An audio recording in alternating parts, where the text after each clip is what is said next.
É isso aí que você leu. As bets dominam os uniformes do Brasileirão em 2025, ampliando aí o seu império sobre o futebol. Eu sou César Augusto e o objetivo desse canal é traduzir a linguagem do mundo dos negócios do futebol para a linguagem das ruas, de modo que você possa entender para além da linguagem técnica. A gente dá uma olhada aí, os patrocinadores Masters em 2025, apenas 2 clubes com patrocínios Masters de outras empresas, enquanto 18 clubes, 20, possuem as empresas, as chamadas bets, as casas de aposta, né? 14 empresas aí patrocinando esses 18 clubes. Vamos dar uma olhada no cenário atual do Brasil para você entender o tamanho dessa situação e vamos abordar também alguns riscos, como que isso pode impactar o esporte que você tem tanta paixão. 90% dos clubes da Série A tem patrocínio master de casas de apostas, ou seja, aquele patrocínio que fica na blusa, né, que fica aqui no peito, o patrocínio principal. Né? 100% dos clubes têm patrocínio, algum tipo de patrocínio com casa de aposta, mas 80% tem o tal do patrocínio master. Né? A exceção é o Mirassol e o Red Bull. O Red Bull, obviamente, uma empresa de bebidas, e também do Mirassol, que é uma empresa, se não me engano, de refrigerante. Outro dado também, isso aqui eu já tinha abordado, e outro dado é que nesse jogo o Flamengo é o recordista com 115 milhões por ano com a PixBet. Vamos dar uma olhada aqui, você tem a Alphabet lá com o Grêmio Internacional patrocinando os dois times, patrocinando os rivais.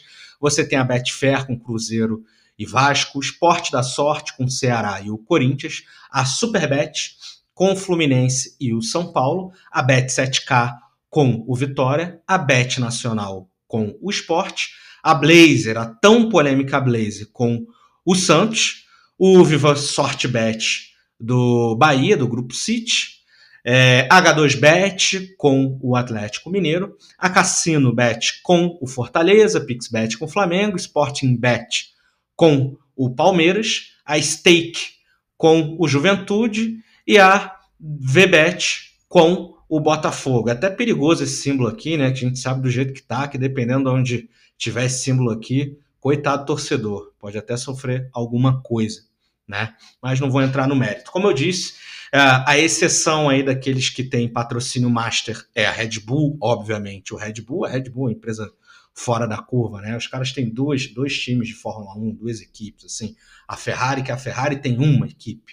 Então, assim, é uma coisa muito fora da curva. Só vendendo aí o energético e se associando à questão do esporte. E o Guaraná Pote aí patrocinando o Mirassol, que conseguiu o acesso para a primeira divisão.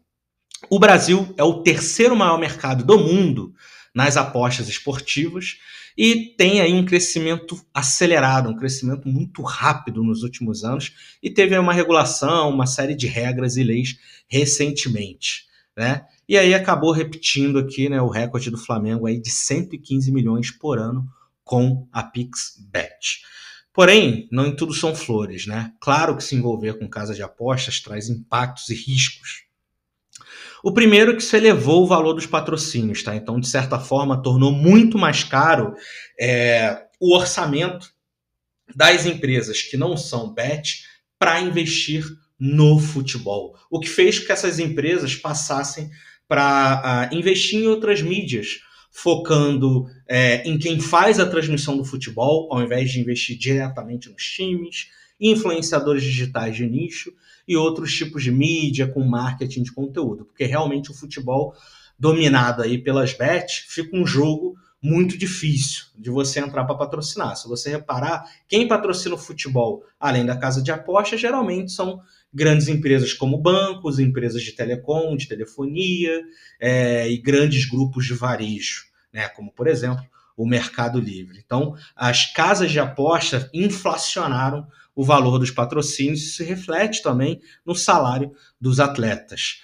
Porém, tem o risco da retirada repentina dos valores de patrocínio, porque tem um projeto de lei de 2024 que pode restringir a publicidade das apostas esportivas no futebol. E se isso acontecer, pode sim ter uma retirada massiva, quer dizer, pode não, vai ter uma retirada massiva dependendo da forma que essa lei for desenhada. Ou ela pode significar que vai ter um impacto, não necessariamente vai acabar, mas pode ter algum tipo de regulamentação que limite, né, essa publicação, a exposição da marca na camisa dos jogadores, o tempo de exposição, o que se pode falar ou não. O que significa que o que não puder ser feito é um orçamento que vai sair do futebol. Eles vão colocar em locais onde eles podem ter maior retorno.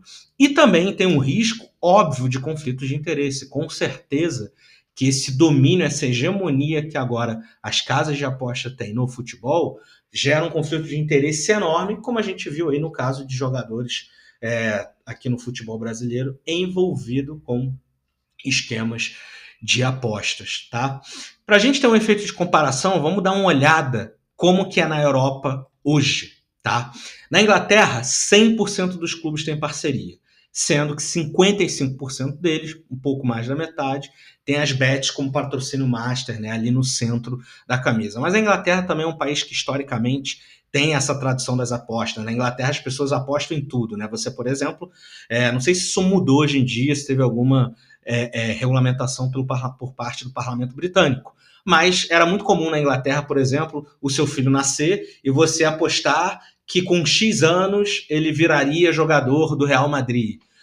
Ou que ele ganharia o torneio de Wimbledon, né? As casas de aposta, elas compram essas apostas ali meio não convencionais. É comum isso na Inglaterra, até onde eu sei, não teve nenhum tipo de mudança nessa cultura de apostas, né? Na Espanha, houve uma proibição de propaganda de apostas desde 2020, então é uma regulamentação que restringiu bastante, então fez com que as casas de apostas tivessem que ser muito criativas na sua propaganda, investindo ali meio que indiretamente, fazendo ações pontuais. De longe, como é na Inglaterra e como é no Brasil. E na Alemanha, França e Itália, a maioria dos clubes tem acordos com casos de aposta, mas com restrições que variam bastante, tá? Coloca aí nos comentários o que você acha desse domínio aí das bets no patrocínio no futebol brasileiro, o que você acha a respeito. Eu tenho vários vídeos aqui no canal sobre os impactos que as casas de aposta podem ter num país, né, como inclusive pode ser utilizados como instrumentos de guerra híbrida, né? Se você lembrar lá da escola, no século XIX, você teve lá na matéria de história falando sobre a guerra do ópio na China, envolvendo a Inglaterra e a China. Eu contei também de um país europeu que quase quebrou por conta desses esquemas de apostas e coisas afins. O país quase que entrou em guerra civil.